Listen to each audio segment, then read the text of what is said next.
پیارے بچوں اور بچیوں، السلام علیکم۔ آج میں آپ کے سامنے جگر مراد آبادی کی غزل کی تشریح کرنے جا رہا ہوں۔ امید ہے آپ بغور سماعت فرمائیں گے۔ آدمی آدمی سے ملتا ہے، دل مگر کم کسی سے ملتا ہے۔ اس شعر میں شاعر نے آسان لفظوں میں بہت بڑی بات کہی ہے۔ شاعر کہتے ہیں کہ ہم روزانہ بہت سے لوگوں سے ملاقات کرتے ہیں، ہاتھ ملاتے ہیں۔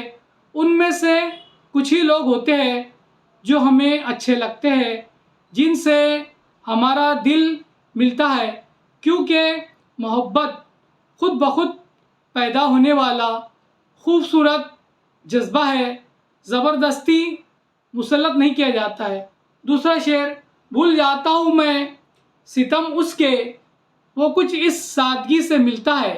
شاعر کہتے ہیں کہ میرا محبوب مجھ پر بہت ظلم و ستم ڈھاتا ہے، لیکن جب میری اس سے ملاقات ہوتی ہے تو وہ اس سادگی اور معصومیت سے مجھ سے ملتا ہے کہ میں اس کی دی ہوئی تکالیف اور اس کے ظلم و ستم کو بھول جاتا ہوں، کیونکہ محبوب کی دی ہوئی تکالیف اور ظلم ستم سہنا بھی سچی محبت کی علامت ہے۔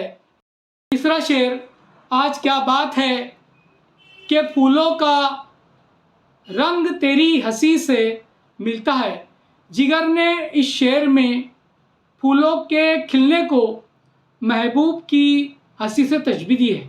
شاعر اپنے محبوب کی مسکراہٹ اور ہنسی کی تعریف کرتے ہوئے کہتے ہیں کہ ایسا لگتا ہے کہ آج میرا محبوب چمن کی سیر کو گیا ہوگا اور پھولوں کو کھلتا ہوا دیکھ کر وہ بہت خوش ہوا ہوگا، اس لیے اس کی ہنسی میں پھولوں کا رنگ دکھائی دیتا ہے۔